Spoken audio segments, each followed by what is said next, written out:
وبركاته. إن الحمد لله رب العالمين والعاقبة للمتقين والصلاة والسلام على أشرف الأنبياء والمرسلين وعلى آله وصحبه أجمعين ومن تبعهم بإحسان إلى يوم الدين. أما بعد، فقد قال الله عز وجل: لقد كان لكم في رسول الله أسوة حسنة. সম্মানিত উপস্থিতি, আল্লাহ সুবহানাহু ওয়া তাআলা তার প্রিয় রাসূল সম্পর্কে, রাসূলুল্লাহ সাল্লাল্লাহু আলাইহি সাল্লাম সম্পর্কে বলেছেন যে তোমাদের জন্য উত্তম আদর্শ, উত্তম নমুনা শিক্ষা রয়েছে কার মধ্যে? আল্লাহর রাসূল সাল্লাল্লাহু আলাইহি সাল্লামের মধ্যে। তার জীবনের সকল দিকে আমাদের জন্য শিক্ষা রয়েছে। রাসূল সাল্লাল্লাহু আলাইহি সাল্লামের তার প্রতি তার ভালোবাসা এবং তার সাক্ষ্য দেয়া, এটা একটা মুমিনের জীবনে কতটা গুরুত্বপূর্ণ। দেখুন, যখন সালাতের আজান দেওয়া হয়, যখন বলা হয় যে আশহাদু আল্লা ইলাহা ইল্লাল্লাহ, আশহাদু আল্লা ইলাহা ইল্লাল্লাহ, তারপরেই কিন্তু ও আশহাদু আন্না মুহাম্মাদুর রাসূলুল্লাহ বা আশহাদু আন্না মুহাম্মাদুর রাসূলুল্লাহ এই ঘোষণাও দেওয়া হয়। অনুরূপভাবে তাশাহুদের মধ্যে, সালাতের মধ্যে যে আমরা পড়ি আত-তাহিয়াতু লিল্লাহি ওয়াস সালাওয়াতু ওয়া তাইয়্যিবাতু, এইভাবে পড়ি, সেখানেও পড়ি যে ওয়া আশহাদু আন্না মুহাম্মাদান আবদুহু ওয়া রাসূলুহু। এইভাবে একটা মুমিনের জীবনে ঈমান পরিপূর্ণতা পাবে না ততক্ষণ পর্যন্ত প্রিয় রাসূল সাল্লাল্লাহু আলাইহি সাল্লামকে নবী হিসেবে, রাসূল হিসেবে স্বীকৃতি না দিবে, গ্রহণ না করবে। রাসূলুল্লাহ সাল্লাল্লাহু আলাইহি সাল্লামের যে ঘোষণা, স্বীকৃতি, মানে মুহাম্মদুর রাসূলুল্লাহ, এই ঘোষণা দেওয়ার পর, এই ঘোষণা দেওয়ার পর আমাদের উপর চারটা কাজ এসে আপতিত হয়, আমাদের উপর চারটা দাবি আরোপিত হয়। সে চারটে দাবি কি কি? রাসূলুল্লাহ সাল্লাল্লাহু আলাইহি সাল্লাম যে সমস্ত তথ্য সারা জীবনে তিনি দিয়েছেন, মানে তার নবুয়তি জীবনে আমাদেরকে দিয়েছেন, সেগুলো সবগুলোকে সত্য হিসেবে মানে বিশ্বাস করা। তার কোনো তথ্যকে অসত্য কিংবা কোনো সংশয় ইত্যাদিতে আবদ্ধ করা যাবে না, বরং সবগুলোকে দৃঢ়তার সাথে বিশ্বাস করতে হবে, একদম নিষ্ঠার সাথে বিশ্বাস করতে হবে। যেমন কবর আযাব সম্পর্কে, তারপরে হাসর নসর, পুলসিরাত, জান্নাত, জাহান্নাম, কান্তারা ইত্যাদি সম্পর্কে তিনি যে তথ্যগুলো দিয়েছেন সবগুলো আমাদের বিশ্বাস করতে হবে। এটা হলো মুহাম্মদ রাসূলুল্লাহ সাল্লাল্লাহু আলাইহি সাল্লামের বিশ্বাসের দাবি। আরেকটি হলো যে তিনি যা আদেশ করেছেন তা সাধ্যমতো বাস্তবায়ন করতে হবে। যেমন সালাত, যাকাত, হাজ, হালাল হারাম ইত্যাদি দিনের যতগুলো আহকাম রয়েছে, রাসূল সাল্লাল্লাহু আলাইহি সাল্লাম যে আদেশগুলো করেছেন সাধ্যমতো বাস্তবায়ন করতে হবে। 3 নম্বর, তিনি যা নিষেধ করেছেন তা থেকে অবশ্যই বিরত থাকতে হবে। রাসূল সাল্লাল্লাহু আলাইহি সাল্লাম যা থেকে নিষেধ করেছেন তা থেকে বিরত থাকতে হবে। এবং 4 নম্বর হলো রাসূলুল্লাহ সাল্লাল্লাহু আলাইহি সাল্লাম যেই তরিকা, যে পদ্ধতি আমাদেরকে দিয়ে গেছেন কোরআন এবং সুন্নাহর মাধ্যমে, এই পদ্ধতির বাইরে কোনো ইবাদত করা যাবে না। সকল ইবাদত শুধুমাত্র তার পদ্ধতিতেই করতে হবে, রাসূল সাল্লাল্লাহু আলাইহি সাল্লামের পদ্ধতিতেই করতে হবে, অন্য কারো পদ্ধতিতে করা যাবে না।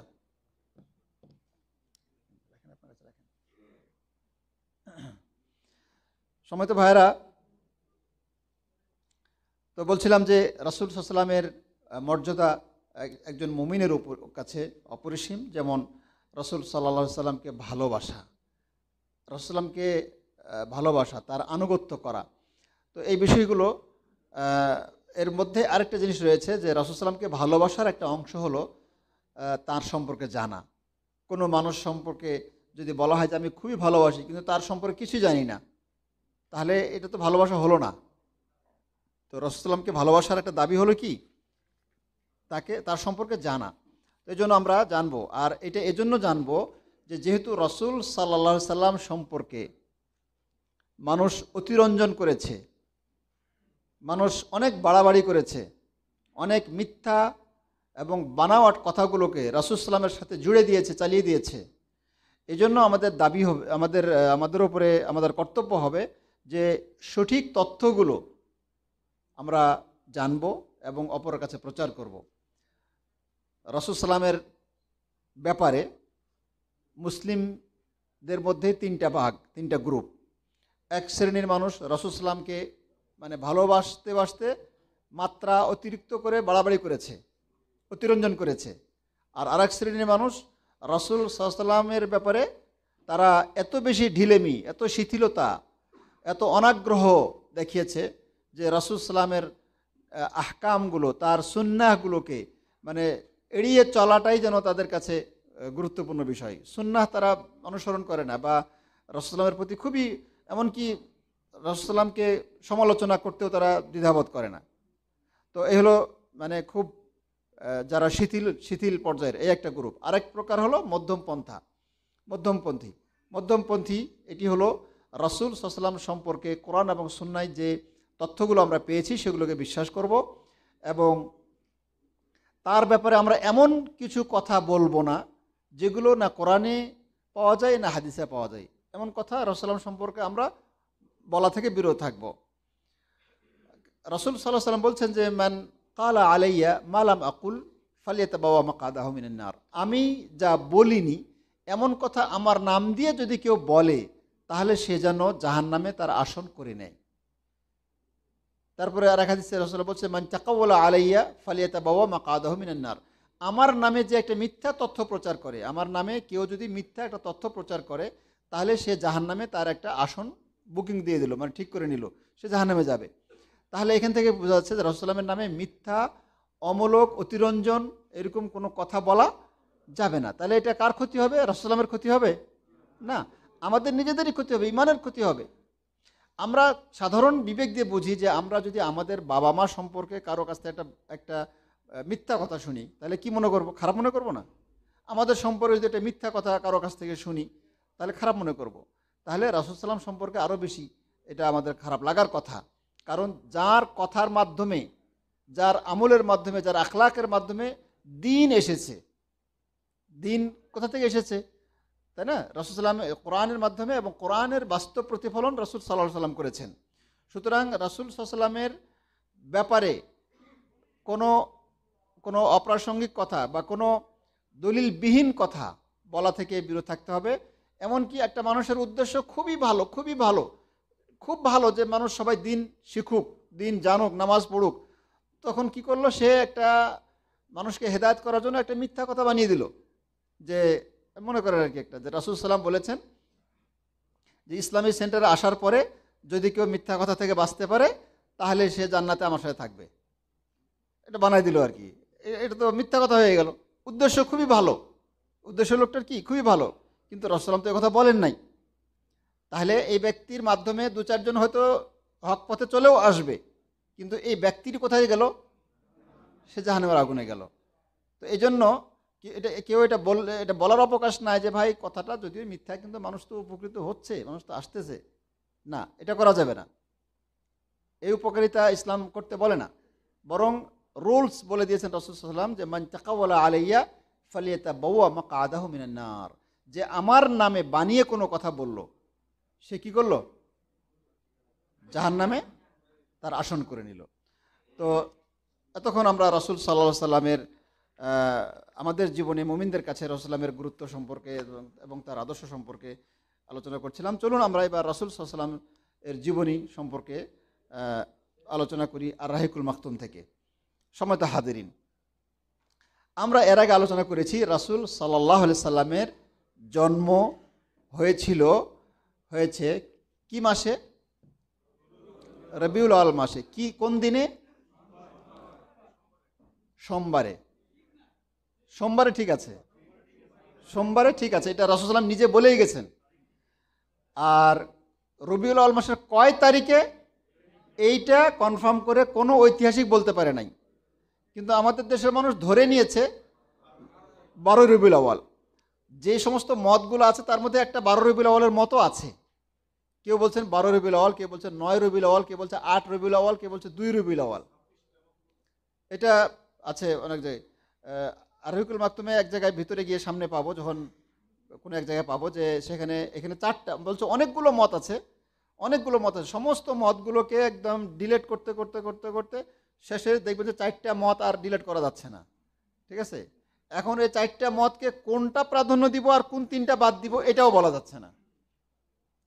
তার মানে রাসূল সাল্লাল্লাহু আলাইহি ওয়াসাল্লাম পৃথিবীতে এসেছেন এটা তো সত্য, আর কিন্তু কোন দিনে এসেছেন সেই দিনটা সংরক্ষিত হয় নাই।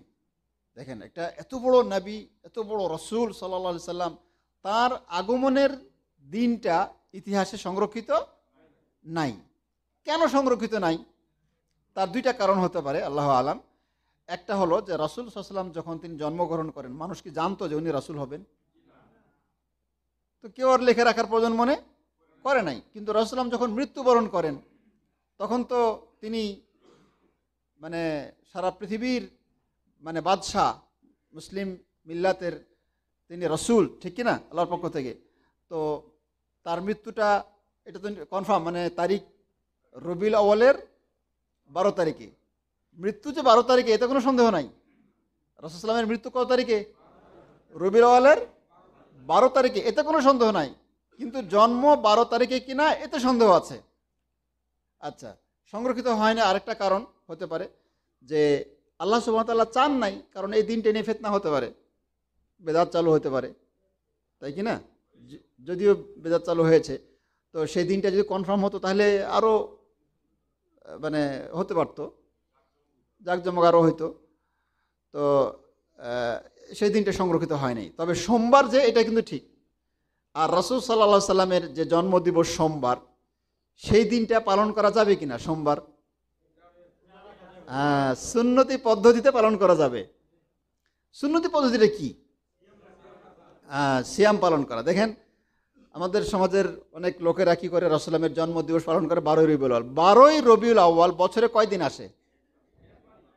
একদিন আসে। তো ওই দিন একটু আনন্দ অনুষ্ঠান করা, মিষ্টি মিঠাই খাওয়া, তো অনেক মজার জিনিস না? বছরে একবার আসবে, সারা বছর অপেক্ষা থাকবে। কিন্তু রাসূল সাল্লাম যেইভাবে তার জন্মদিবস পালন করেছেন প্রত্যেক সোমবারে, এইভাবে কিন্তু পালন করা হয় না। রাসূল সাল্লাম কীভাবে পালন করেছেন? তাকে জিজ্ঞেস করা হলো যে, ইয়া রাসূলাল্লাহ, আপনি বৃহস্পতিবার এবং সোমবার এত বেশি রোজা রাখেন কেন, প্রত্যেক সোম এবং বৃহস্পতিবার? তো তখন রাসূল সাল্লাম কী বলেছিলেন? যে একটা হাদিসে আসছে যে এই 2 দিনে আমল আল্লাহর কাছে পেশ করা হয়। তো আমি চাই যে আমি সিয়াম অবস্থায় থাকতে আমার আমলগুলো আল্লাহর কাছে পৌঁছানো হোক। সুবহানাল্লাহ। আর আরেকটা হাদিসে আসছে যে আমি সোমবারে জন্মগ্রহণ করেছি, উলিদতু ফিহি ওয়া ফিহি উনজিলা আলাইয়া, ওই দিনে আমি জন্মগ্রহণ করেছি এবং ওই দিনে আমার কাছে প্রথম ওয়াহি আসছে। তো এই জন্য তিনি সেই দিন কী করেন? রোজা রাখেন বেশি বেশি। তাহলে যারা আমরা রাসূল সাল্লামের জন্মদিবস পালন করব, তাদের উচিত কী হবে? প্রত্যেক সোমবারে রোজা রাখা। এইখানে তো বান্দা নাই আর কি। হ্যাঁ, তো এত ঘন ঘন রোজা রাখা এটা সম্ভব? আর রোজা রাখা কত কষ্টের। আচ্ছা, তো রাসূল সাল্লাল্লাহু আলাইহি সাল্লামের জন্মদিবস প্রকৃত অর্থে যদি পালন করতে চাই, তাহলে কি করতে হবে আমাদেরকে? তাহলে রাসূল সাল্লাল্লাহু আলাইহি সাল্লামের সারা জীবনটা আমাদের অনুসরণ করতে হবে। তাহলে এটা প্রকৃত তার জন্ম পালন করা হলো, তাকে সম্মান করা হলো, তাকে ভালোবাসা হলো। কিন্তু রাসূল সাল্লামের জন্মদিবসে খুব মিষ্টি মিঠাই খাইলাম, টুপি টেপি লাগায়া, হ্যাঁ, তারপরে ফজরের নামাজে নাই, মুখে দাড়ি নাই, অথবা হালাল হারাম নাই, বাড়িতে পর্দা নাই, তাহলে এটা কেমন ভালোবাসা হলো? এটা কোনো মূল্য আছে? এটা কোনো মূল্য নেই। আল্লাহ মাফ করুন, আল্লাহ আমাদের বুঝার তৌফিক দান করুন। চলুন, রাসূল সাল্লামের জন্ম হয়েছে। রাসূল সাল্লামের মায়ের নাম কি? বাবার নাম? দাদার নাম? দাদির নাম কি? মাশাআল্লাহ, 4-5 জন বলছে। দাদির নাম হলো ফাতেমা। আচ্ছা, এরপরে রাসূল সাল্লাম জন্মের পরে তিনি এক কৃতদাসীর দুধ পান করেছিলেন। সেই দাসীর নাম কি? সুয়াইবা। রাসূল সাল্লামের জন্মের খবর শুনে একজন তাকে কোলে করে নিয়ে দৌড় দিলেন কাবার ঘরে তওয়াফ করার জন্য, এবং তওয়াফ করে নিয়ে আসলেন। কে তিনি? তার দাদা কি নাম? আব্দুল মুত্তালিব ওরফে সাইবা। আচ্ছা, এইভাবে রাসূল সাল্লাল্লাহু আলাইহি সাল্লাম জন্মগ্রহণ করার পরে এবার তার পরবর্তী স্টেপ, বানি সাদ বা বানু সাদ গোত্রে বা হালিমা আস-সাদিয়া রাদিয়াল্লাহু তাআলা আনহার গৃহে রাসূল সাল্লাল্লাহু আলাইহি সাল্লাম কীভাবে গেলেন, এখান থেকে আলোচনা শুরু হবে। বানু সাদ গোত্রটা হলো তায়েফ থেকে প্রায় 80 কিলোমিটার দূরে। তয়েফ থেকে, সেটার মোটামুটি একদম নিশ্চিত করে বলা যায় না যে এই জায়গাটা তাদের বাড়ি ছিল, কিন্তু অনেক ওলামা একরাম একটা এলাকা ভিডিও করে প্রচার করে যে এই জায়গাতেই তাদের বাড়িঘর ছিল, এবং রসুল সাল্লাহ সাল্লাম এইসব অঞ্চলে তিনি চলাফেরা করেছেন তার শৈশবে, একান্ত শৈশবে। যাই হোক, কীভাবে গেলেন শুনেন। তখনকার একটা প্রথা ছিল, সন্তান ভূমিষ্ঠ হওয়ার পরে শহরবাসীরা তাদের সন্তানকে দূরে কোনো পল্লীতে, কোনো গ্রামে পাঠিয়ে দিত।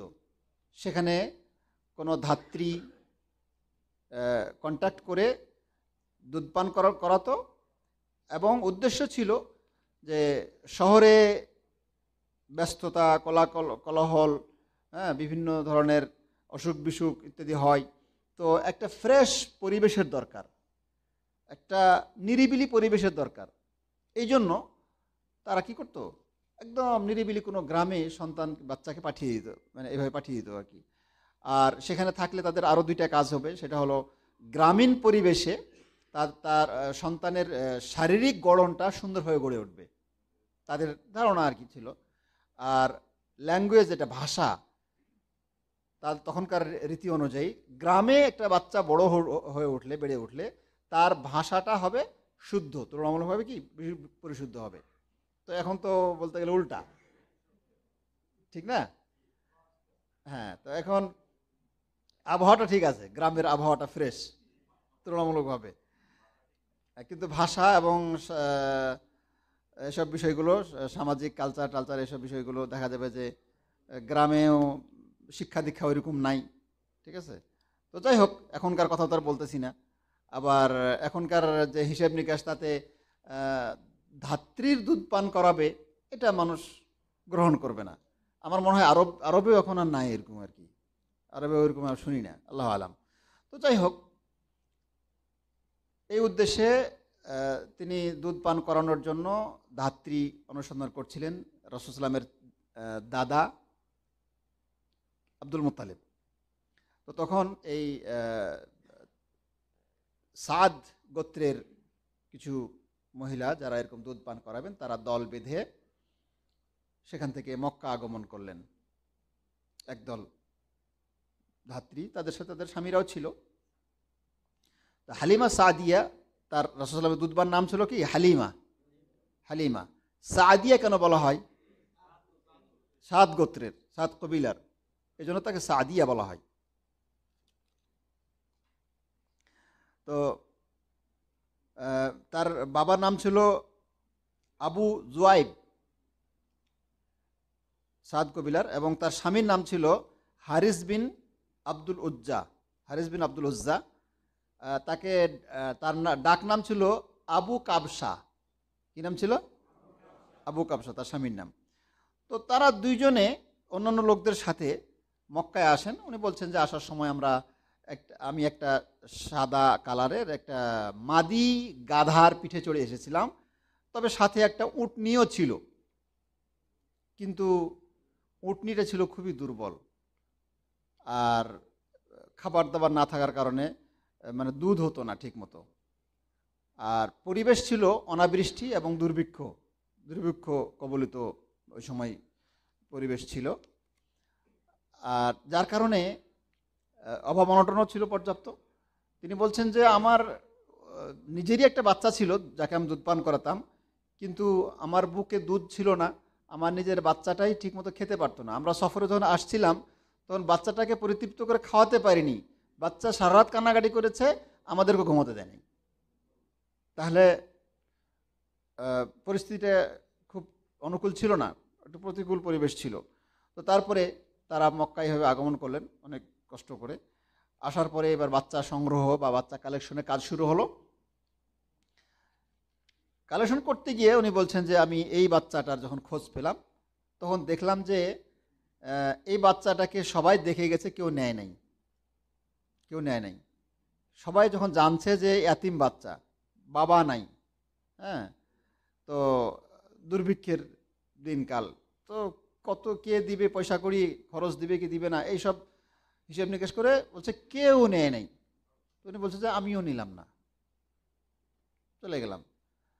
বাচ্চা কালেকশন করতে গিয়ে দেখা গেল যে সবাই কোনো না কোনো একটা করে বাচ্চা পেয়েছে, কিন্তু আমি ভালো বাচ্চা খুঁজতে গেলে কী হবে, আমাকেও তো মানুষ দেখবে, কিন্তু আমার অবস্থা তো ভালো ছিল না, যার কারণে আমাকে আর কেউ বাচ্চা দেয় নাই। এখন আমি আমার স্বামীর কাছে এসে একটু কান্নাকাটি করলাম যে দেখো, সবাই একটা বাচ্চা নিয়ে যাচ্ছে, কিন্তু আমি তো কিছুই পাইলাম না, আমি খালি হাতে যাব, তার থেকে ওই বাচ্চাটাকে নিয়ে আসবো নাকি, এতিম বাচ্চাটাকে। তখন তার স্বামী আবু কাবসা বললেন যে নিয়ে আসো, হয়তো বা আল্লাহ সুবহানাহু ওয়া তাআলা ওর মধ্যেই তোমার জন্য বারাকা দান করবেন। তো এভাবে যখন বলে দিলেন, সাহস জোগালেন, তখন তিনি সেই বাচ্চাটাকে নিয়ে আসলেন। আল্লাহু আকবার।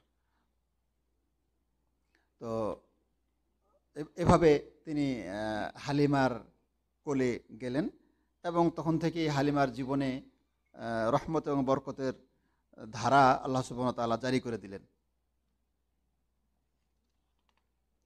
এখানে একটু বলে রাখি যে হালিমা সাদিয়া রাদিয়াল্লাহু তাআলা আনহার গর্ভে আরও সন্তান ছিল, যেগুলো দুধ পান করার কারণে রাসূল সাল্লাল্লাহু আলাইহি ওয়াসাল্লামের দুধ ভাই বোন হয়েছিলেন।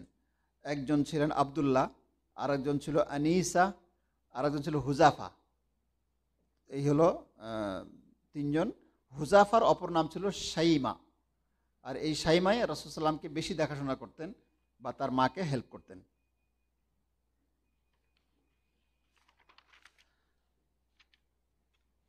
রাসূল সাল্লাল্লাহু আলাইহি ওয়াসাল্লামকে শিশু অবস্থায় হালিমা রাদিয়াল্লাহু তাআলা আনহা যখন নিয়ে গেলেন, নিয়ে যাওয়ার পরে পরে যে আল্লাহ সুবহানাহু ওয়া তাআলার রহমত এবং বরকতগুলো তাদের জীবনে আসা শুরু করলো, সেগুলো কয়েকটি রাহিকুল মাকতুব উল্লেখ করা হয়েছে। যেমন হলো, এমনি তো দুধ ছিল না বুকে, নিজের বাচ্চাই খেতে পারেনি, সারা রাত ঘুমাতে পারেনি গত রাত্রে। তো এখন রাসূল সাল্লামকে কোলে করে তাঁবুতে, তাদের যে একটা তাঁবু করা হয়েছিল যাত্রা বিরতির জন্য, তো তাঁবুতে নিয়ে দুধ পান করাতে গেলাম। তো দেখলাম যে মাশাআল্লাহ যথেষ্ট বুকে দুধ, এবং বাচ্চা পুরো তৃপ্ত সহকারে খেলো রাসূল সাল্লাম, মানে মুহাম্মদ সাল্লাল্লাহু আলাইহি ওয়াসাল্লাম। এবং শুধু তাই নয়, তার যে সন্তানটা সেটাও তৃপ্তি সহকারে দুধ পান করলো। এটা প্রথম চমক ছিল আর কি। ওর কামরাতে এসেই, মানে যেই মানুষটা দুধ হতো না, সেটা এখন পর্যাপ্ত দুধ, দুইটা বাচ্চা তৃপ্তি সহকারে পান করলো, এবং পান করে আর আরামে ঘুমিয়ে গেল। এটা একটা অলৌকিক একটা বিষয়, প্রথমেই এই চমকটা তারা দেখলেন। কিছুক্ষণ পরেই তার স্বামী এবার উটনির কাছে গেল দুধ পান করতে, গিয়ে দেখে উটনি দুধে ভরা। আল্লাহু আকবার, আল্লাহর রহমত। তারপরে এই উটনির দুধ নিজেরা পান করলাম, স্বামী স্ত্রী বা যারা ছিল তারা পান করলেন। পান করার পরে এবার বাচ্চারাও তো পরিতৃপ্ত, তারা নিজেরাও, তাদের উদর পূর্তি হয়ে গেছে। রাত্রে ঘুমটা খুব ভালো হলো মক্কাতে, আলহামদুলিল্লাহ, শান্তিতে তারা ঘুমালেন, রাতে যাপন করলেন। তারপরে এই দুইটা ঘটনা দেখেই স্বামী বুঝতে পারছে আর কি। তার স্বামী বলছে যে তুমি যে বাচ্চাটা আনছো, এটা নিঃসন্দেহে কোনো ভাগ্যবান বাচ্চা হবে, আল্লাহ সুবহানাহু ওয়া তাআলা এর মধ্যে কোনো কল্যাণ রেখেছেন, কোনো বারাকা রেখেছেন। তো খুব খুশি হলেন এবং এই সন্তানের জন্য কল্যাণ কামনা করলেন। তারপরে এবার পরের দিন যাত্রা পালা। এবার সেই দুর্বল সাদা উটনি, দুর্বল পাতলা, যেটা সাথে আসতে পারতো না, পিছনে পড়ে থাকতো আসার সময় আর কি, সেই উটনির পিঠে রাসূল সাল্লামকে, তার বাচ্চাকে নিয়ে যখন এবার হালিমা সাদিয়া রাদিয়াল্লাহু আনহা যাত্রা শুরু করলেন, উটনি এমন হাঁটা হাঁটে, সবার আগে শুধু না, অনেক দূর চলে যায় আর কি, সবাইকে পিছিয়ে ফেলে। সঙ্গী সাথীরা চিন্তা করে হয়রান হয়ে যায়, ঘটনা কি। পরে বলছে ইয়া ইয়া বিনতা আবি জুয়াইব, আবু জুয়াইবের মেয়ে, ঘটনা কি, তোমার কি ওই গাধাটা নাকি এটা অন্য কোনো গাধা? তো বলছে তো ওইটাই। তো বলছে এটা কেমন কথা, ওটা তো হাঁটতে পারতেছিল না, পিছনে পড়ে থাকতে তুমি, এখন আমাদেরকে ফেলে চলে যাচ্ছ, একটু থামো, আমাদের সাথে করে নিয়ে যাও। তারা বলল যে নিশ্চয়ই এখানে কিছু একটা বরকতের নিশানা আছে, বরকতের ঘটনা ঘটেছে। তারা এটা বুঝতে পারলো আর কি। আল্লাহু আকবার। তারপরে এভাবে তারা চলে গেলেন বাড়িতে। বাড়িতে গিয়ে এবার এবার গরু ছাগল চড়ানো তাদের যেটা আর কি পেশা ছিল, হালিমা সাদিয়া রাদিয়াল্লাহু তাআলা আনহাদের। ছাগলগুলো এতদিন চড়াতে যেত, পেট ভরতো না, শুকনা ফিরে আসতো, ক্ষুধার্ত অবস্থায় ফিরে আসতো। রাসূল সাল্লাল্লাহু আলাইহি ওয়াসাল্লাম যাওয়ার পরের দিন ছাগল চড়ানোর পরে সব পেট তাজা হয়ে ফিরে আসছে, একদম ফুল লোড। আচ্ছা, তারপরে শুধু তাই না, যে সমস্ত ছাগল উটনিগুলো চড়াতে যেতেন সেগুলো সব দুধে পরিপূর্ণ, সব দুধে মানে পরিপূর্ণ দুধ চলে আসছে সেগুলোর মধ্যে। আচ্ছা, এখন পেট ভরে তারা আসে, দুধ হয়, মানে বিরাট পরিবর্তন না? আচ্ছা, গ্রামের অন্যান্য যে সমস্ত ইয়ারা খামারিরা আছে বা অন্যান্য লোকেরা যারা উট ছাগল চড়াতে যেত, তাদেরগুলোর কি অবস্থা ছিল? তাদেরগুলো ওই যেরকম আগে যেত এখনও যাইতেছে আর আসতেছে, খালি যাওয়া আর আসা, কিন্তু পেটও ভরে না, দুধও নাই, আগের মতোই। এখন তারা তাদের রাখালদেরকে ধমকাধমকি শুরু করলো যে আবু জুহাইবের মেয়ে যেখানে ছাগল পাঠায়, উট পাঠায়, ওই জায়গায় তোমরা নিয়ে যাবা, দেখো না তাদের বাচ্চা ছাগলগুলো উটগুলো কেমনে পেট পরিপূর্ণ হয়ে ফিরে আসে। তো আর এগুলো মাত্র লেগেছে যে ওই জায়গাতে নিয়ে যেত ওরা, কিন্তু তাদেরগুলো ঠিকই ক্ষুধার্ত অবস্থায় ফিরে আসতো। আর হালিমা সাদিয়া রাদিয়াল্লাহু আনহা যে পশুগুলো, সেগুলো পেট ভরে ফিরে আসতো এবং পরিপূর্ণ দুধ হতো। আল্লাহু আকবার। এইভাবে সেখানে আদর, স্নেহ, মমতা, ভালোবাসা, যত্ন সব কিছুর মধ্যে রাসূল সাল্লাল্লাহু আলাইহি ওয়াসাল্লামের দেখতে দেখতে কেটে গেল জীবনের 2টি বছর। 2টি বছর অতিক্রম করার পরে যখন 2 বছর হয়ে যায়, তখনও বিধান ছিল, আইএমএ জাহিলিয়াতেও বিধান ছিল যে 2 বছর হয়ে গেলে বাচ্চাকে দুধ পান করাবে না। ইসলামেও কিন্তু 2 বছর হয়ে গেলে, 2 বছর বাচ্চার হক দুধ পান করা। 2 বছর পরে বাচ্চাকে দুধ পান করানো যাবে কি যাবে না? হ্যাঁ, 2 বছর পরে যদি বাচ্চাও চায়, বাচ্চার মায়ও রাজি থাকে, তাহলে আপনি না করতে পারবেন না। ঠিক আছে? আচ্ছা, 2 বছর হয়ে গেছে, বাচ্চা চাইতেছে, বাচ্চার মা চাইতেছে না, এটা তো বেশি হয় আর কি। তো এই সময় আপনি বাচ্চার মাকে বাধ্য করতে পারবেন না, কারণ তার এটা আল্লাহ বাধ্য করেননি তাকে। ঠিক আছে? 2 বছর আগে যদি বাচ্চার মা দুধ বন্ধ করে দেয়, এটা বাচ্চার হক নষ্ট করা হয় আর কি। বাচ্চা নিজে নিজে যদি না খায়, ছেড়ে দেয়, সেটা ভিন্ন কথা, কিন্তু 2 বছরের মধ্যে বাচ্চার মার উচিত নয় তাকে দুধ থেকে বঞ্চিত করা স্বাভাবিক পর্যায়ে। আর 2 বছর হয়ে গেছে, এখন যদি বাচ্চা এমনি এমনি ছেড়ে দেয় আলহামদুলিল্লাহ, যদি না ছাড়তে চাই তাহলে এখন মা যদি সক্ষম হয় খাওয়াবে, খাওয়াইতে পারলে খাওয়াবে, যদি না পারে অন্য অন্য কোনো খাবার ব্যবস্থা করবে। ঠিক আছে? এই আর কি। তবে 2 বছরের পরেও যদি মা ইচ্ছে করে এবং বাচ্চার প্রয়োজন থাকে, তাহলে দুধ খাওয়াতে পারে।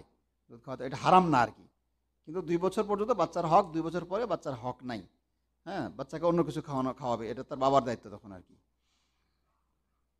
2 বছর হয়ে গেল, দুধ পান করা বন্ধ হয়ে গেল। তারপরে কন্ট্যাক্ট অনুযায়ী সোজা বাচ্চাকে নিয়ে চলে আসেন মায়ের কাছে, আমেনা রাদিয়াল্লাহু তাআলা। আমেনা তো ইসলাম গ্রহণ করে নাই, আমেনার কাছে নিয়ে আসে আর কি। আচ্ছা, এই যে 2 বছর রাসূল সাল্লাম থাকলেন হালিমা হালিমা রাদিয়াল্লাহু তাআলা আনহার ঘরে, তো পদে পদে রহমত এবং বরকতের ধারা দেখতে পেলেন তারা আর কি। তো এটা তো বোঝার কথা, স্বাভাবিকভাবে সবাই বুঝছে এবং তারাও বুঝছেন। এখন এই 2 বছর পরে বাচ্চাটা রেখে আসতে কষ্ট হবে না? স্বাভাবিকভাবে। তো তাদেরও খুব কষ্ট হচ্ছিল। তারা চিন্তা করলেন যে আরেকবার একটু রিকোয়েস্ট করে দেখবো নাকি, আরও 2-4 বছর যদি আমাদের রাখা যায়। গিয়ে তারা বললেন আমেনার কাছে যে আমাদের কাছে যদি আরও কিছুদিন রাখতেন, বাচ্চাটা হয়তো আরও সুন্দরভাবে একটু গড়ে উঠতো, বা শহরে বিভিন্ন, তখন কিন্তু মহামারীও ছিল, দুর্ভিক্ষও ছিল। তো এসব কিছু তুলে ধরে যখন চাইলেন, তখন আমেনা রাজি হয়ে গেলেন। আবার তখন খুশি হয়ে গিয়ে রাসূল সাল্লামকে সাথে করে নিয়ে চলে আসলো। আবার দিন গড়াতে শুরু করলো। এভাবে 1 বছর, 2 বছর, রাসূল সাল্লাল্লাহু আলাইহি ওয়াসাল্লামের বয়স যখন 4 বছর কিংবা 5 বছর, তখন একটা ঘটনা ঘটে গেল। একদিন ছাগল চড়াতে গিয়ে রাখালদের সাথে রাসূলুল্লাহ সাল্লাল্লাহু আলাইহি ওয়াসাল্লাম খেলাধুলা করছেন। সেখানে আসছে ফেরেশতাদের লিডার জিবরিল আলাইহিস সালাম। উনি এসে রাসূল সাল্লামের হাত ধরে একটু দূরে নিয়ে গেছেন, নিয়ে গিয়ে মেডিকেল সার্জারি শুরু করছেন, অপারেশন থিয়েটারে। ঠিক আছে? কি করছেন, তার বক্ষটা চিরে, মানে হ্যাঁ, কলিজা, এখান থেকে যে পিত ছিল সেটা বের করে ফেলে দিয়েছেন, বলছেনও যে এটা হলো শয়তানের অংশ, তোমার মধ্যে ছিল, এটা ফেলে দিলাম আর কি। আল্লাহু আকবার। তারপরে তার এটা যেটা কলিজা বা এটা জমজমের পানি দিয়ে ধুয়ে একটা পাত্রের মধ্যে রেখে জমজমের পানি দিয়ে ধুয়ে আবার ঠিক মতো কি লাগিয়ে দিয়েছেন। তারপরে বুকটাও বন্ধ করে দিয়েছেন, কিন্তু বুকের সেলাইটা কিন্তু ছিল অনেক দিন, বুকের সেলাইটা অনেক দিন পর্যন্ত বা পরবর্তীতে মানুষ দেখেছে এবং ছিল। এইভাবে যখন হ্যাঁ বাচ্চারা এটা দেখে যে বক্ষ ফেড়ে ফেড়ে ফেলছে, এটা বাচ্চারা দেখছে, দেখে দ্রুত তার দুধমাকে হালিমা রাদিয়াল্লাহু গিয়ে দৌড়ায় খবর দিছে।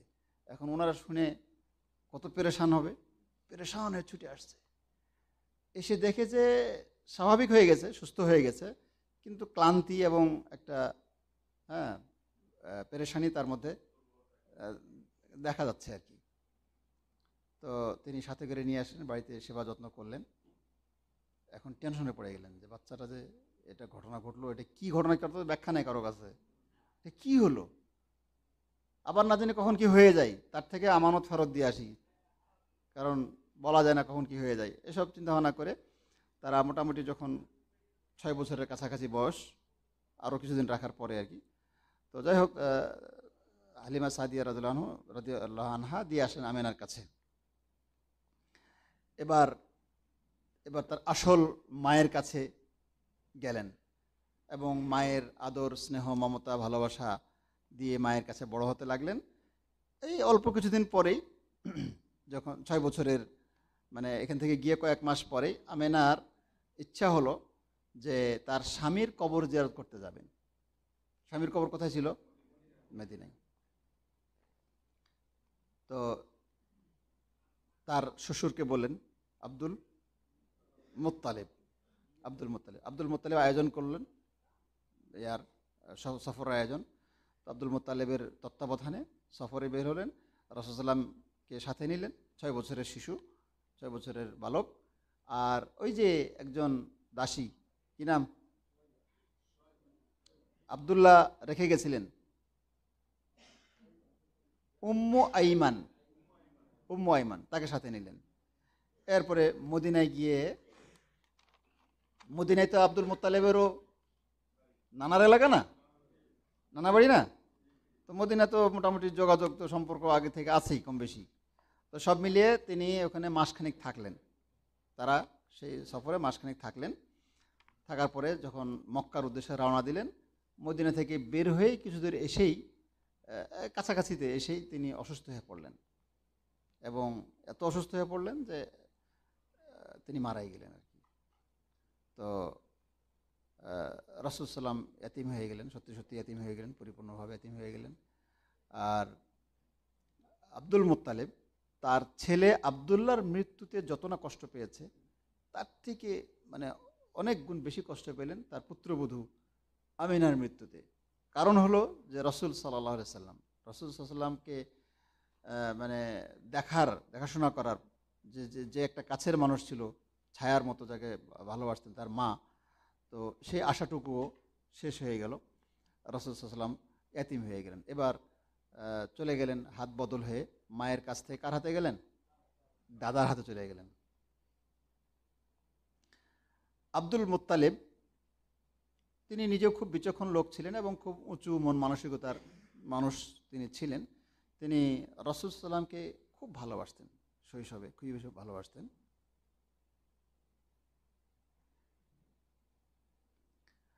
আর বাবা হারা মা হারা এই শিশুটিকে তিনি অনেক স্নেহ যত্ন মমতা ভালোবাসা সম্মান দিয়ে তিনি এটাকে বড় করার চেষ্টা করলেন, লালন পালন করলেন আর খুব ভালোবাসতেন। আর কাবার ছায়াতে একটা আসন বা একটা বিছানা জাতীয় কিছু একটা বিছানো থাকতো, এখানে শুধু আব্দুল মুত্তালিবই তো, উনি গোত্রের প্রধান না, তো উনি ওখানে বসতেন আর কি। তো সেই জায়গায় তার আসনে অন্য কেউ বসতে পারতো না, এটা আদব ছিল আর কি। তো সেখানে ছেলেরা অনেকগুলো ছেলে, 10 জন ছেলে, তার মধ্যে তো একজন মারা গেছে, তো তারা কেউই বসতো না। কিন্তু তার এই নাতি অর্থাৎ রাসূলুল্লাহ সাল্লাল্লাহু আলাইহি সাল্লাম তিনি ওখানে গিয়ে মাঝে মধ্যে বসতেন। তো বসলে ছেলেরা তাদের ভাতিজাকে ধরে টানাটানি করতো, এই নামো, এখান থেকে নামো, এখানে বসা যাবে না। তো এটা একদিন দেখে ফেললেন আব্দুল মুত্তালিব, দেখে তার ছেলেদেরকে শাসন করলেন, বললেন না, একে তোমরা বাধা দিও না, ও অন্য অন্য আর সমস্ত বাচ্চাদের থেকেও আলাদা। হ্যাঁ, তো ওকে বসতে দাও, এভাবে তার জন্য বসাটা কনফার্ম করলেন এবং তার সব আচরণগুলো, কথাবার্তাগুলো শুনতেন, মনোযোগ সহকারে শুনতেন, খুব আনন্দ বোধ করতেন। তার উঠা বসা চলাফেরা এগুলোর মধ্যে যেগুলো ভালো লাগতো সেগুলো অন্যের সামনে বলতেন, বলে আনন্দ অনুভব করতেন, খুবই ভালোবাসতেন আর কি। এইভাবে দাদার স্নেহ, মমতা এবং পরিচর্যায় বড় হতে থাকলেন। হতে হতে তার বয়স যখন 8 বছর 2 মাস 10 দিন হলো, তখন তার দাদাও দুনিয়া ছেড়ে চলে গেলেন। তো তার দাদা দুনিয়া ছেড়ে যাওয়ার আগে রাসূলুল্লাহের চাচা আবু তালেবকে ওসিয়ত করে গিয়েছিলেন যে এই সন্তানটার ব্যাপারে, এই বাচ্চাটার ব্যাপারে, যে তাকে দেখাশোনা এবং তার পরিচর্যা যেন করে আর কি। এবং আব্দুল মুত্তালিব মৃত্যুর পরে আবু তালেব ঠিকই পরম স্নেহ মমতা দিয়ে তার ভাতিজার দেখাশোনা এর দায়িত্ব কাঁধে তুলে নিয়েছিলেন এবং খুবই যত্ন সহকারে, এত যত্ন তিনি করেছেন যে রাসূলুল্লাহ বড় হয়ে যাওয়ার পরে মোটামুটি কত বছর, 40 বছরেরও পরে, মানে 50 বছর, রাসূলুল্লাহের বয়স যখন 50 বছর প্রায় এই সময় এই চাচা মৃত্যুবরণ করছেন। এবং রাসূল সাল্লাল্লাহু আলাইহি সাল্লামকে এত বেশি মানে হেফাজত করার চেষ্টা করেছেন, এত বেশি সাপোর্ট দেওয়ার চেষ্টা করেছেন, হ্যাঁ, যে আমার বিচারে যে এখন যারা আমরা এই যুগে যারা আছি তারা সবাই মিলে ইসলামের এত বড় বড় কাজ করতে পারতেছি না। তিনি একাই যত, রাসূলুল্লাহকে হেফাজত করা মানে কি, দিনের মেইন যে জিনিসটা, তাই না, সেটাকে তিনি একদম আগলে রাখতেন। এই আবু তালেব, তবে ইসলাম গ্রহণ করা তার সৌভাগ্য হয়নি। তো আমি এর আগেও বলছি যে তার এই যে রাসূলুল্লাহকে আগলে রাখাটা, এটা দৃষ্টান্ত আমরা দেখব সামনে ইনশাআল্লাহ। তো কোনো লেখক লিখছেন যে একটা ডিম যদি আমরা ভাঙি তাহলে কি দেখব, বা একটা সেদ্ধ ডিম ভাঙলে আমরা কি দেখব, যে মাঝখানে কুসুম, চতুর্দিকে সাদা অংশ না। তো ঠিক ওইরকম রাসূলুল্লাহকে এই আবু তালেব ওই কুসুমের মতো মাঝখানে রেখে চতুর্দিক থেকে তার প্রতিরক্ষার বলয় গড়ে তুলেছিলেন, কোনো দিক থেকে কোনোভাবে যেন শত্রুরা তার গায়ে আঘাত করতে না পারে, এইরকম চেষ্টা করেছিলেন। তারপরে ওই যে শেব আবি তালেব 3 বছরের যে বয়কটের যে সময়টা, সেই সময়টা ইতিহাস তো কঠিন ইতিহাস। আবু তালেব দেখলেন যে তার ভাতিজার জানের নিরাপত্তা নাই, কখন কোন দিক থেকে হামলা করে বসে বা হত্যা করে। তো তার ইচ্ছা করলে উনি বলতে পারতেন যে ভাতিজা তুমি কোথায় যাবা, যাও, আমার আর বয়স তো হয়ে গেছে। তিনি হাঁটতে পারতেন না ঠিক মতো, চলাফেরা করতে পারতেন, লাঠি নিয়ে চলাফেরা করতেন। তো ওই সময় ছেড়ে দিতে পারতেন, কিন্তু বলছে না, তার সুখে দুঃখে উনি যেখানে, তার ভাতিজা যেখানে থাকবে আমরা তার সাথে আছি। তার পুরা কওমকে আলাদা করে দিয়ে, কওমের সাথে সম্পর্ক বয়কটের শিকার হয়ে তিনি তার ভাতিজাকে সাপোর্ট দেওয়ার জন্য, সহযোগিতা করার জন্য সেই দুর্গম পাহাড়ি কষ্টের জায়গা, সেখানে তারা কারাবরণ করলেন বা বয়কটে বরণ করলেন। সেখানে এত কষ্ট হতো যে খাবার জাতীয় কিছু ছিল না, পানি ছিল না, ঘাসগুলো চিবিয়ে খেয়ে জিহ্বা ভেজাতেন, চামড়া ভিজিয়ে বা সেদ্ধ করে খাওয়ার চেষ্টা করতেন। এইভাবে অনেক কষ্ট করে, মানে তারা এগুলা খেতে না পাওয়ার কারণে এত কষ্ট তারা করেছেন যে পায়খানা হতো না, কয়েকদিন পর পায়খানা হতো ছাগলের পায়খানার মতো। তা চিন্তা করেন, বাচ্চারা সেই জায়গায় কান্নাকাটি করতো, রাত্রে ক্ষুধার তাড়নায় মহিলারা কান্নাকাটি করতো, বিশাল সে পাহাড়ের বাহির থেকে সে চিৎকার চেঁচামেচি কান্নাকাটি শোনা যেত। তো রাত যখন গভীর হতো তখন মানে সন্ধ্যার সময়তেই এই আবু তালেব সবাইকে ডাক হাক করে বলতে যে এই যার জায়গায় শুয়ে যাও, সবাই নিজ নিজ বাড়িতে শুয়ে যাও, নিজ নিজ ঘরে, মানে ঘর কি একটা তাঁবু জাতীয় কিছু একটা, সেখানে তোমরা শুয়ে যাও। তো সবাইকে শুয়ে দিয়ে রাত যখন গভীর হতো তখন উনি লাঠি দিয়ে টুকটুক করে পুরো এলাকা ঘুরতো যে কেউ আবার কোথাও আছে নাকি, হ্যাঁ, ওত পেতে আছে কিনা। এরপরে যখন দেখতো যে না, কেউ নাই, মোটামুটি নিশ্চিত, তখন চুপ করে রাসূল সাল্লাল্লাহু আলাইহি ওয়াসাল্লামকে যেখানে শুয়ে আছে সেখানে আসতেন, এসে তার মাথায় হাত দিয়ে তাকে ডেকে উঠাতেন, বাবা উঠাতেন। ওঠার পরে তার হাত ধরে নিয়ে অন্ধকারের মধ্যে যেতেন। আর একদিকে যেতে তার নিজের ছেলে তো আর যেখানে শুয়ে আছে, তার ছেলে হলো জাফর, তার ছেলে হলো আলী, তার ছেলে হলো আকিল, তাই না। তো তার ছেলেরা যেখানে শুয়ে আছে ওইরকম একটা বিছানাতে নিয়ে যেতেন, নিয়ে যে তার ছেলের বিছানাতে রাসূলুল্লাহকে শুয়ে দিতেন, আর তার ছেলেটাকে হাত ধরে নিয়ে এসে বা উঠিয়ে নিয়ে এসে এই রাসূলুল্লাহ যে বিছানায় থাকতো এখানে শুয়ে দিতেন। কি বোঝা গেল?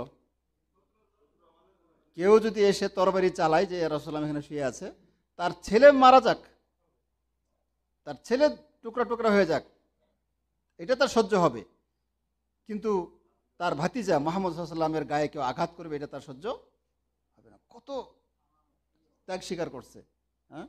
অথচ সেই লোকটা ইসলাম গ্রহণ করতে পারেনি। কেন ইসলাম গ্রহণ করতে পারেনি?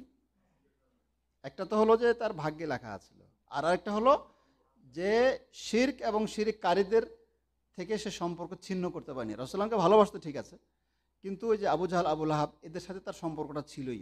দেখা সাক্ষাৎ হলে কথাবার্তা বলতো, খোঁজ খবর নিত, মানে বলতো যে আমরা একই ধর্মের, আমরা একই ধর্মের, কিন্তু আমার ভাতিজার ব্যাপারে আমার আলাদা নীতি আছে, তাকে আমি তোমাদের হাতে তুলে দেবো না। বুঝলেন না কথা? তো এই জন্যই যেহেতু সে কাফেরদের সাথে সম্পর্ক, বন্ধুত্ব নষ্ট করে না, মানে অন্তরঙ্গ সম্পর্ক রাখছে, এই জন্যই যেদিন সে মৃত্যুবরণ করে আবু তালেব, সেদিন রাসূলুল্লাহ সাল্লাল্লাহু আলাইহি ওয়াসাল্লাম খবর পেয়ে ছুটে আসলেন। এসে কি দেখলেন? যে আবু জাহাল এক পাশে, আর এক পাশে আব্দুল্লাহ বিন আবি মুইত নামে আর এক লিডার মুশরিকদের, তারা দুজনে তাকে পাহারা দিচ্ছে বা তালকিন দিচ্ছে, হ্যাঁ, যে দেখেন শেষ মুহূর্তে আবার আকাম করেন না। বুঝলেন না কথা? হ্যাঁ, বাপদাদা ধর্ম ছাড়িয়েন না, বদনাম করেন না, বুঝাইতেছে। রাসূলুল্লাহ সাল্লাল্লাহু আলাইহি ওয়াসাল্লাম এসে দাওয়াত দিচ্ছেন যে আপনি একবার বলেন লা ইলাহা ইল্লাল্লাহ, একবার বলেন, আমি আল্লাহর কাছে এটাকেই দলিল হিসেবে উপস্থাপন করব। কিন্তু শেষে এই যে আবু জাহাল আর আব্দুল্লাহ ইবনে মুইত, তাদের ধর্মের উপরেই সে মৃত্যুবরণ করলো। ইসলাম গ্রহণ করার সুযোগ তার হলো না। এখন আহ, আল্লাহ সুবহানাহু ওয়া তাআলা যে বিবেক দিয়েছে, সেই বিবেক অনুযায়ী কি বলে যে এই সময় এই দুই মুশরিক লিডার যদি না থাকতো, তাহলে রাসূলুল্লাহ সাল্লাল্লাহু আলাইহি ওয়াসাল্লামের কথা হয়তো বা তিনি গ্রহণ করতেও পারতেন, ঠিক না? তো রাসূলুল্লাহ সাল্লাল্লাহু আলাইহি ওয়াসাল্লাম মৃত্যুর সময় হলেও মানুষের কাছে দাওয়াত দিতেন, তো এই দাওয়াতটা হয়তো কাজে লাগতেও পারতো। এই জন্য খালি নিজে বুজুর্গ হলে হবে না, হ্যাঁ, মুশরিকদের সাথে, ইসলামের শত্রুদের সাথে সম্পর্ক ছিন্ন করতে হবে, এবং যারা আল্লাহ সুবহানাহু ওয়া তাআলার এবং তার রাসূল সাল্লাল্লাহু আলাইহি ওয়াসাল্লামের অনুসারী এবং দ্বীনকে যারা পছন্দ করে, তাদের সাথে আত্মীয়তা, তাদের সাথে বন্ধুত্ব, তাদের সাথে সুসম্পর্ক বজায় রাখতে হবে। পরিবেশ একটা অনেক বড় জিনিস। তো যাই হোক, এবার চলে গেল চাচার হাতে, আবু তালেবের হাতে। আবু তালেব পরম স্নেহ, মমতা, ভালোবাসা দিয়ে পরিচর্যা, লালন পালন করতে থাকলেন এবং অনেক ভালোবাসতেন, অনেক সম্মান শ্রদ্ধা করতেন। তো আবু তালেবের কাছে থাকতে যে সমস্ত ছোট ছোট কিছু ঘটনাগুলো ইতিহাসে উল্লেখ হয়েছে, তার মধ্যে দুই একটা এরকম, যেমন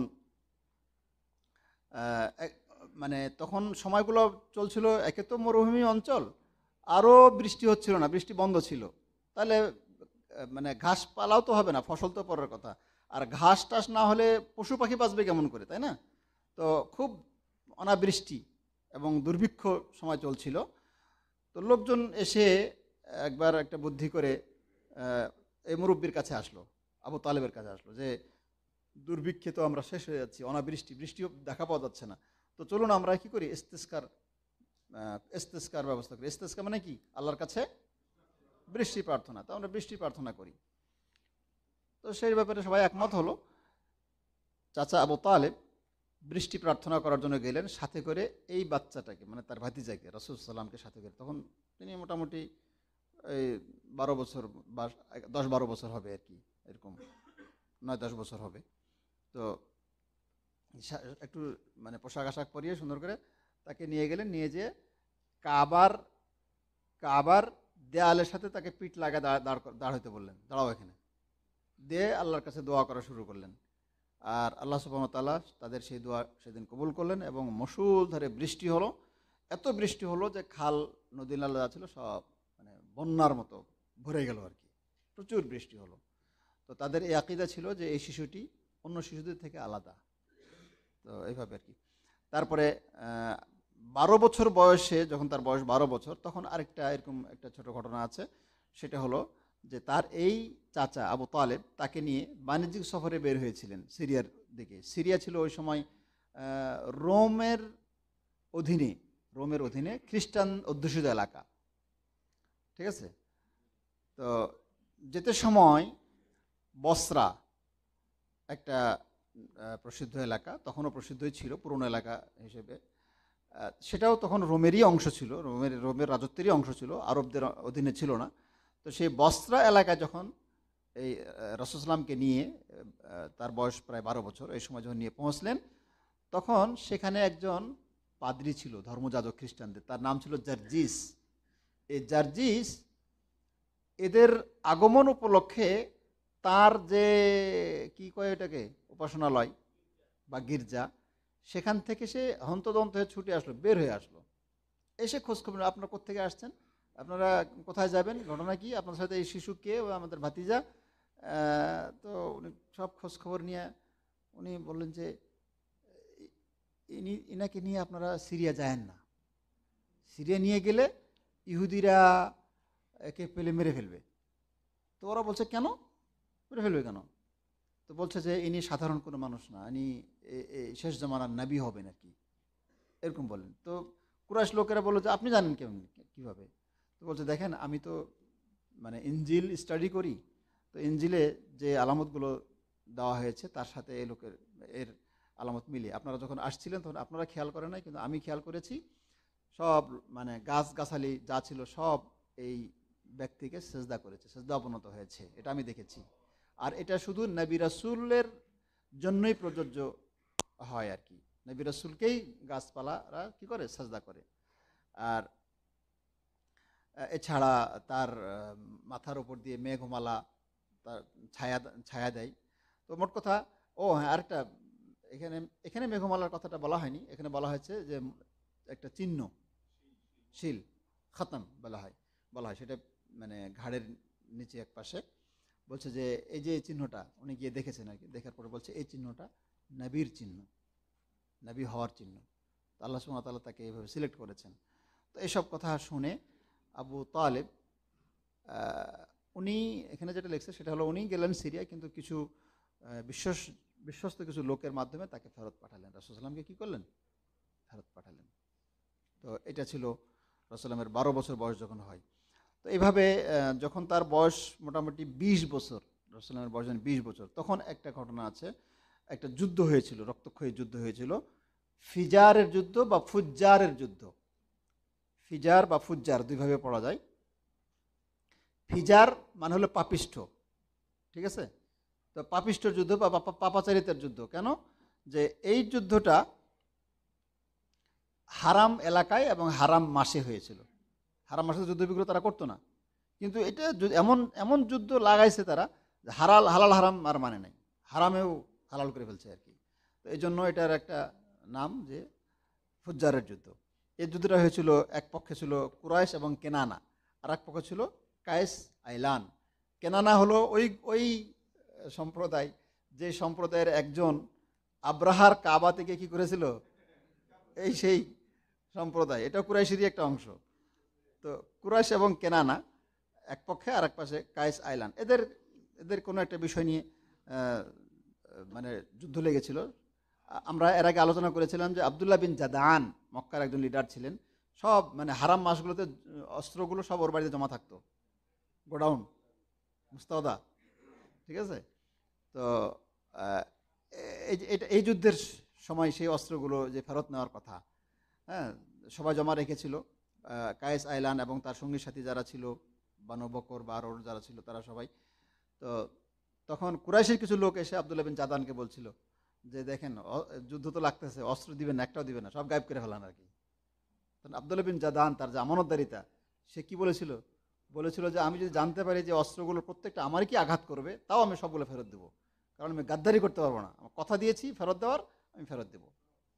তো যাই হোক, এই ফুজ্জারের যুদ্ধ, রক্তক্ষয়ী যুদ্ধ হয়ে, মানে কিনানের কোনো একজন লোক কায়েস আইলানের 3জন লোককে খুন করলে সেই খবরটা ওকাজ যে বাজার ছিল, মক্কার যে নাম করা বাজার, ওকাজ বাজার, সেই বাজারে কেউ এসে খবরটা প্রচার করলো। আর মানে সাথে সাথেই, প্রচার হওয়ার সাথে সাথেই, মানে কুরাইশ এবং কেনান এরা সবাই একত্রিত হয়ে এবার যুদ্ধ শুরু হয়ে গেল। রক্তক্ষয়ী যুদ্ধ, বহু মানুষ মারা গেল, পুরুষ মারা গেল, মহিলা মারা গেল, শিশু মারা গেল, পশু মারা গেল, হ্যাঁ, সম্পদ নষ্ট হলো। এইভাবে বড় ধরনের একটা যুদ্ধ তাদের মধ্যে সংগঠিত হলো। পরে কুরাইশের লোকেরা মানে শান্তি প্রস্তাব রাখলো যে আর যুদ্ধ না, এখন যুদ্ধ থেকে ক্ষান্ত হও, এবং একটা চুক্তিনামা করলো আর কি। তো সেখানে সে চুক্তি মিটিংয়ে বানু হাশেম, বানু মুত্তালিব, বানু আসাদ বিন আব্দুল উজ্জা, বানি জোহরা হলো রাসূলুল্লাহের মায়ের বংশ, জোহরা বিন কিলাব, তারপরে তামিম বিন মুররা, এই সমস্ত সম্প্রদায়কে একত্রিত করে বড় করে সমাবেশ করে তারা চুক্তির প্রথম একটা যে ব্যাপারে যে সমস্ত কথায় তারা একমত হয়েছিল, হ্যাঁ একমত হয়েছে, তার মধ্যে একটা ছিল যে দেশে আমরা এখন থেকে অশান্তি আর হতে দেব না, অশান্তির মূল আমরা উপড়ে ফেলবো, অশান্তি দূর করব, শান্তি প্রতিষ্ঠা করব। আর 2 নম্বর ছিল যে বিদেশিদের যারা আমাদের এলাকায় সফর করতে আসবে বাইরে থেকে, তাদের জানমাল আমরা হেফাজত করব আমাদের দ্বারা। হ্যাঁ, বিদেশ থেকে এসে কেউ যেন হেনস্থ না হয়, কেউ যেন বিপদগ্রস্ত না হয়, এটা। আর 3 নম্বর হলো যে আমাদের ভূখণ্ডে, আমাদের দেশে যারা অসহায়, দুর্বল, যাদের পক্ষে কেউ সাধারণ দাঁড়ায় না, এদেরকে আমরা হেফাজত করব, এদেরকে আমরা সাপোর্ট করব, এদেরকে আমরা সহযোগিতা করব, রক্ষা করব। এই 3টা মেইন আর কি। দেশ থেকে আমরা অশান্তি দূর করার ব্যাপারে সবাই একমত হব, আর বাইরে থেকে যারা আসবে তাদের আমরা জানমালের নিরাপত্তা দিব, এবং আমাদের মধ্যে যারা দুর্বল তাদেরকে আমরা সাপোর্ট করব। তো এইভাবে তারা একমত হলো এবং বললো যে দেখো তোমাদের গ্রুপে কজন মরছে আর তোমাদের গ্রুপে যুদ্ধ করে কজন মরছে, যদি এই গ্রুপে মরে 10 জন, তাহলে এই গ্রুপে দেখো কজন মরছে, 13 জন মরছে, মনে করেন আর কি 13 জন মরছে, তাহলে 10 জন, এটা ফিনিশ, এটা ডিসমিস, থাকলো 13 জন তোমরা এখন দাও, ক্ষতিপূরণ দাও, এই 3 জন, শেষে 3 জনের ক্ষতিপূরণ দাও, ঠিক আছে। এইভাবে আর কি একটা মীমাংসা করে সেবার যুদ্ধটা সমাপ্ত করেন। এই যুদ্ধে রাসূল সাল্লাম এর ব্যাপারে এখানে লিখছে যে তার চাচাদেরকে তীরের থেকে বাঁচাবার জন্য চেষ্টা করতেন, কিন্তু অন্য জায়গায় আসছে যে তীরগুলো কুড়িয়ে তার চাচাদেরকে দিতেন আর কি রাসূল সাল্লাম, তীরগুলো কুড়িয়ে, তখন তার বয়স 20 বছর। 20 বছর তো বলতে গেলে যোদ্ধার বয়স আর কি, তাই না?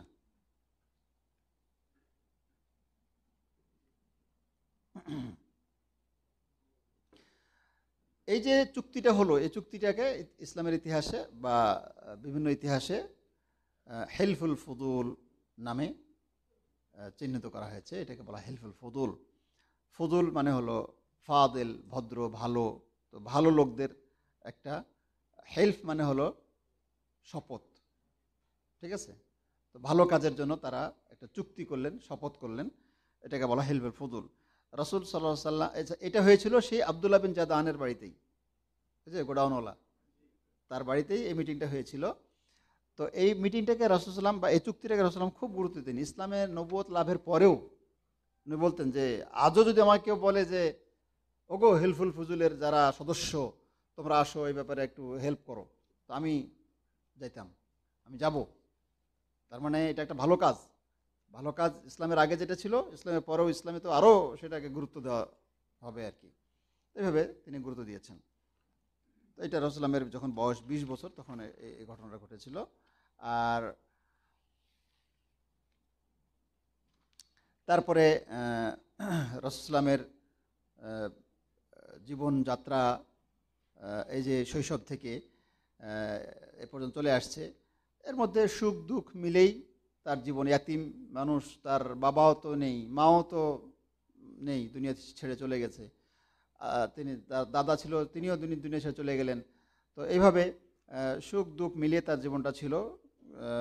তিনি নির্দিষ্ট কোনো কাজ, উল্লেখযোগ্য কোনো কাজ পাওয়া যেত না তিনি করেছেন বলে জানা যায় না। তবে হালিমা সাদিয়া রাদিয়াল্লাহু আনহার গৃহে তিনি ছাগল চড়িয়েছেন অন্যান্য বাচ্চাদের সাথে। আর যখন মক্কায় যখন ছিলেন, এই সময়ের মধ্যে মক্কাতেও তিনি ছাগল চড়িয়েছেন, সেই বখারি হাদিসে আসছে পয়সার বিনিময়ে তিনি ছাগল চড়িয়েছেন, ছাগল চড়িয়ে পয়সা উপার্জন করেছেন, এমনও কথা আছে। আর তারপরে ধীরে ধীরে তিনি ব্যবসামুখী হয়েছিলেন এবং ব্যবসায় তিনি খুব সফলতা অর্জন করতেন। তার বয়স যখন 25 বছর তখন তিনি ওই যে খাদিজা রাদিয়াল্লাহু তাআলা আনহার পুঁজি নিয়ে তিনি সিরিয়াতে ব্যবসা করার জন্য গিয়েছিলেন।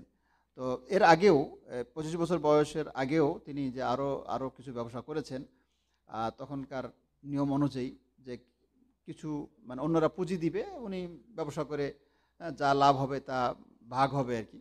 তো এইভাবে ব্যবসা বাণিজ্য করেছেন। আর খাদিজা রাদিয়াল্লাহু তাআলা আনহা তিনি কুরাইশ বংশেরই একজন খুব সম্ভ্রান্তা পরিবারের ছিলেন। তার বয়স ছিল মোটামুটি 40 বছর। তার অঢেল সম্পদ ছিল। তিনি বিভিন্ন জনকেই দিয়েই এভাবে ব্যবসা করিয়েছেন, পয়সা করে দিয়ে ব্যবসায় নিয়োগ দিয়েছেন। শেষবারে তিনি রাসূল সাল্লামকে এই নিয়োগটা দিয়েছিলেন। আর এই এই ব্যবসায় তার অনেক লাভ হয়েছিল, অনেক লাভ রসুলাম অনেক লাভ করে দিয়েছিলেন। আর এই সফরে রসুলাম যে সফরে গেলেন, যুদ্ধ সফরে, ব্যবসা সফরে, ওই সময় খাদিজার একজন গোলাম ছিল, সে গোলাম সাথে গিয়েছিল।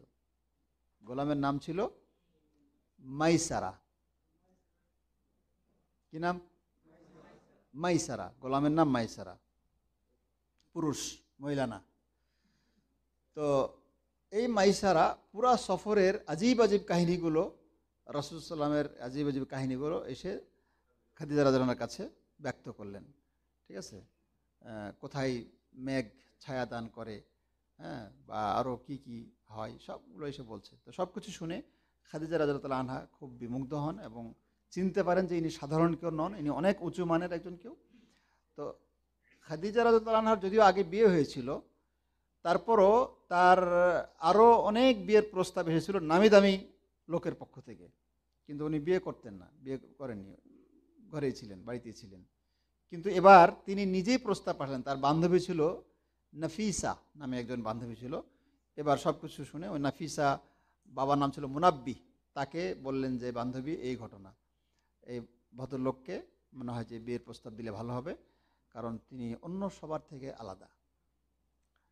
সব কিছু মিলে নাফিসা বিনতে মুনাব্বিহা রাসূল সাল্লামের কাছে গিয়ে তথ্যটা বলেন।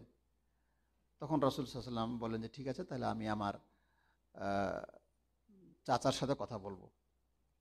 তো এইভাবে উভয় পক্ষ কথাবার্তা বলে যখন সম্মত হয়, বিয়ে হয়ে যায়। এবং এটা ছিল শাম থেকে যে বাণিজ্যিক সফর, সিরিয়া থেকে যে ফিরে আসলেন তার মাস দুয়েক পরের ঘটনা। 2 মাস পরে বিয়ে হয়ে যায়। রাসূল সাল্লাল্লাহু আলাইহি ওয়াসাল্লাম মোহর হিসেবে খাদিজা রাদিয়াল্লাহু আনহাকে কি দিয়েছিলেন? 20টি উট দিয়েছিলেন। হ্যাঁ, 20টি উট দিয়েছিলেন। হ্যাঁ, ব্যবসা করে পয়সা হয়েছে না?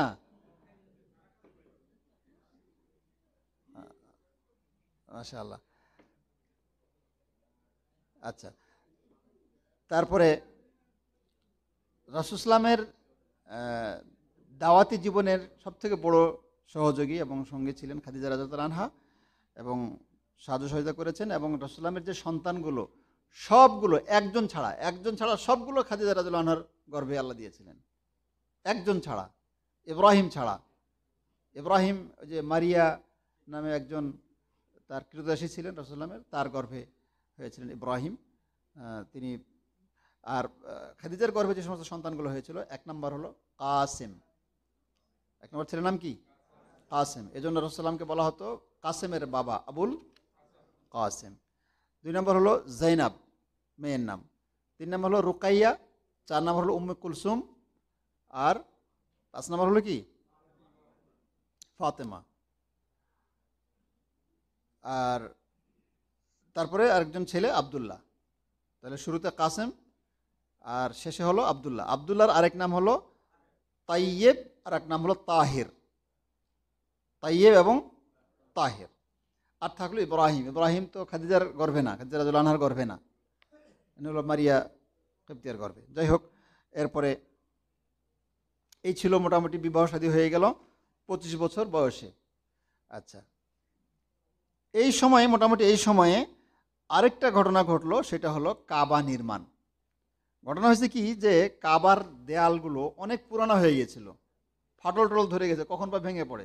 আর তার মধ্যে হয়েছে বন্যা। এই যে সম্ভবত আবু তালেব যখন রাসূলুল্লাহকে নিয়ে দোয়া করলো, তার সম্ভবত এই সময় হবে, এমন বন্যা হয়েছে যে একদম কাবা কি মানে ডুবে গেছে আর কি, এরকম অবস্থা হয়েছিল, খুব দুর্বল হয়ে গেছিল, কখন বা ভেঙে পড়া অবস্থা।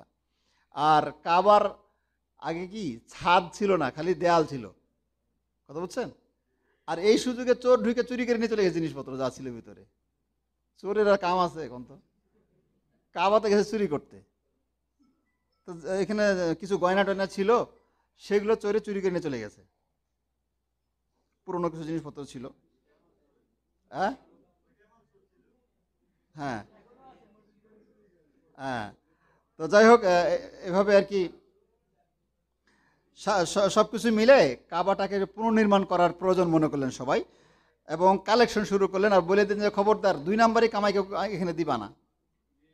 মানে হারাম কামাই, তারাও হালাল হারাম বুঝতো আর কি। ঠিক আছে, তা হারাম উপার্জন কেউ দিবা না এখানে। এবার কালেকশন শুরু হলো। কালেকশন করে যা হালাল কালেকশন দিয়ে দেখা যায় যে যে বাজেট সে বাজেট হলো না। হ্যাঁ, তখন বাকি হারাম দিয়ে কি করতে হবে, পুরা করতে হবে। কিন্তু বলছে না, হারাম দেওয়া যাবে না, আল্লাহর ঘর, আমরা যা অন্যায় যেখানে যাই করি না কেন হারাম সংযোগ করা যাবে না। আমরা বাইতুল্লাহ ছোট করো তাও ভালো, বাইতুল্লাহ ছোট করো, কিন্তু হারাম ঢোকাবো না এখানে আর কি। তো এই শর্তটা তারা করেছিল। আচ্ছা, এখন যদি আমরা বলি যে খালাস ভাই কেউ হারাম পয়সা দিয়েন না, এখানে একটা মসজিদ হবে, হারাম দিবেন না কেউ আল্লাহর রাস্তে, তাহলে মসজিদ হবে? আল্লাহই জানে। হয়তো ছোটোখাটো একটা হবে আর কি, তাই না? কঠিন অবস্থা। তো যাই হোক, এরপরে বাইতুল্লাহ নির্মাণ হলো। আর নির্মাণ হতে গিয়ে যখন হাজরা আসওয়াদ বরাবর হলো, হাজরা আসওয়াদটা বসায় তারপর না বাকিটা উঠাবে। এখন হাজরা আসওয়াদটা কে নিয়ে এসে বসাবে, এটাই নিয়ে লাগলো যুদ্ধ। এই গ্রুপ বলছে যে আমরা উঠাবো, আমরা উঠায় বসাবো, তাইলে আরেক দল বলছে যে না, আমরা এখানে বসাবো। এই নিয়ে চরম দ্বন্দ্ব। তো আবু উমাইয়া মাখজুমি নামে একজন লিডার ছিল, উনি একটা বুদ্ধি বাইর করলেন যে খালাস, তোমরা ঝগড়া করিও না, এক কাজ করো, আগামীকাল সকালে এসে তোমরা সবাই এখানে বসে থাকবা, ঠিক আছে? সূর্য ওঠার পরে, সর্বপ্রথম যে প্রবেশ করবে এখানে এসে বাইরে থেকে, তাকে দায়িত্ব দিব, সে যা ফয়সালা করবে আমাদের কারো কোনো আপত্তি থাকবে না। এবার সবাই এসে বসে থাকে, অপেক্ষা করে কে আসে, কে আসে, কে আসে। আর এমন সময় ঢুকছেন মোহাম্মদ রসুল্লাহ সাল্লাহ সাল্লাম। সবাই দেখে মহা খুশি, হাদা আল আমিন, হাদা মোহাম্মদ, আরে তো মোহাম্মদ আসতেছে, আল আমিন, আমরা সবাই তাকে ভালোবাসি। তো তাকে ডেকে নিয়ে এসে বোঝানো হলো যে এটা নিয়ে দ্বন্দ্ব হচ্ছে, এখন এটা সমাধান দাও। তো তিনি কি করলেন, বললেন যে এক কাজ করো, একটা চাদর বিছাও। চাদর বিছাইলো, পরে নিজে তিনি ওইটা নিয়ে কি করলেন, চাদরের উপর রাখলেন। এবার সব গ্রুপকে বললেন, যারা যারা যুদ্ধ দ্বন্দ্ব করার জন্য রেডি হয়েছিল, এখন সবাই ধরো, গামছা ধরো, চাদর ধরো, চতুর্দিকে সবাইকে ধরায়া বলছে এবার নিয়ে চলো। নিয়ে গেল, কাছাকাছি তো নিয়ে গেল, তো রাসূলুল্লাহ নিজে তিনি কি করলেন, উঠিয়ে ওখানে বসিয়ে দিলেন, কারো আর কোনো দ্বন্দ্ব থাকলো না। আলহামদুলিল্লাহ, সমাধান হয়ে গেল। তো এইভাবে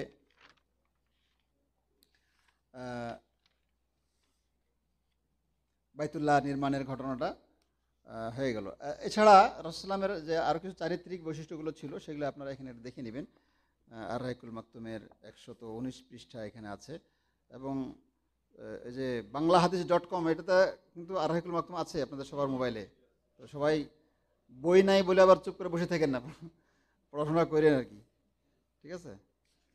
তো তার যে চারিত্রিক যে বৈশিষ্ট্য, সেটা মানে একটা মানুষ সৌন্দর্য হওয়ার জন্য যে সমস্ত গুণগুলো দরকার, সবগুলো তার মধ্যে ছিল। আর আপনি একটা জিনিস চিন্তা করবেন যে সেই সমাজে আমরা দেখে আসছি এর আগে, জিনা ব্যভিচার, খুন খারাপি, লুটতরাজ, মদ, গান বাজনা, হ্যাঁ, তে ভরা ছিল। তারপরে জুয়া, এসব কিছু ভরা ছিল। সেই অন্ধকার সমাজে, অন্ধকার পরিবেশে বিভিন্ন অপরাধের, হ্যাঁ, অপরাধ সমৃদ্ধ, অপরাধের একটা এলাকায় থেকেও তিনি এমনভাবে জীবনযাপন করছেন যে কোনো অন্যায়, কোনো গুনাহের কাজ তার দ্বারা হয় নাই।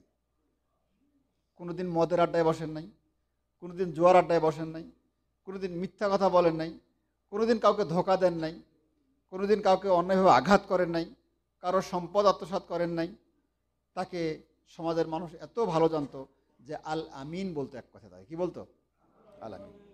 আজকে তো আমাদের হাতে একটা মোবাইল পেয়ে যখন একা থাকি, তখন কি না কি করতেছি এটার মধ্যে আল্লাহ ভালো জানে।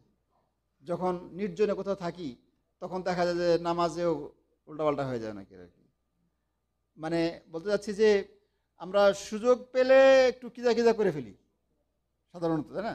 কিন্তু রাসূলুল্লাহ সাল্লাল্লাহু আলাইহি ওয়াসাল্লাম ওইরকম একটা পরিবেশে উনি যদি মদ খাইতেন, এটা কি আয়েব ছিল ওই সময়? উনি যদি মূর্তির কাছে যেতেন, এটা কি কোনো দোষ ছিল? আরও ভালো খুশি হইতো মানুষ যে ছেলেটা ধার্মিক হয়েছে, তাই কিন্তু, তাই কিনা? যদি জুয়া খেলতে বসতেন, এটা কিন্তু আয়েব ছিল? সমালোচনা কে করতো? করতো না। জেনা ব্যভিচার ইত্যাদি করতো না। কিন্তু না, এসব কিছু থেকে নিজেকে কি করেছেন? ফ্রেশ রেখেছেন। আল্লাহু আকবার, আল্লাহু আকবার। তো এটাই ছিল তার চরিত্র। সততা, বাহাদুরি, ধীরস্থিরতা, দূরদর্শিতা, মানুষের কল্যাণ সাধন, মানুষের উপকার করা, হ্যাঁ, মানুষকে সাহায্য সহযোগিতা করা, দানশীলতা, মানুষকে যত বেশি দান করা যায়, মানুষের সাথে মিষ্টি মুখে হাসি মুখে কথা বলা, এই সব মানে হ্যাঁ, ইতিহাসে লেখা হয়েছে যে এক একটা মানুষের এক একটা গুণ থাকে, থাকে না? কেউ আছে ধীর স্থির, কেউ আছে যে পরোপকারী, কেউ আছে মিষ্টিভাষী, মানে এক একটা মানুষের এক একটা সাইড থাকে। রাসূলুল্লাহ সাল্লাল্লাহু আলাইহি ওয়াসাল্লাম এমন একটা মানুষ ছিলেন যে সব সাইডগুলো একাই তার মধ্যে সবগুলো ছিল। আল্লাহু আকবার, আল্লাহু আকবার। আর এই ব্যক্তিটিকে আল্লাহ সুবহানাহু ওয়া তাআলা আমাদের জন্য রাসূল হিসেবে মনোনীত করেছেন এবং তাকে অনুসরণ করার আমাদেরকে আদেশ করেছেন। আমরা এরকম একজন ব্যক্তিকে রাসূল হিসেবে পেয়ে খুশি না বেজার? খুশি না বেজার? সবাই খুশি? তো ঘুমাইতেছি কেন তাহলে? আল্লাহু আকবার। আল্লাহ আমাদের সবাইকে এই রাসূলকে সম্মান করার তৌফিক দান করুন, তাকে ভালোবাসার তৌফিক দান করুন, তার আনুগত্য করার তৌফিক দান করুন, তার আদর্শগুলো নিজেরা মানা এবং অপরের কাছে পৌঁছাবার তৌফিক দান করুন। তার বিরোধিতা এবং যে কোনো প্রকার তার বিরোধিতা করা থেকে আল্লাহ আমাদেরকে হেফাজত করুন। তার সুন্নাহগুলো আমাদের জীবনে বাস্তবায়ন করা আল্লাহ সুবহানাহু ওয়া তাআলা তৌফিক দান করুন। ওয়া সাল্লাল্লাহু তাআলা আলা নবিয়িনা মুহাম্মদ ওয়া আলা আলিহি ওয়া সাহবিহি।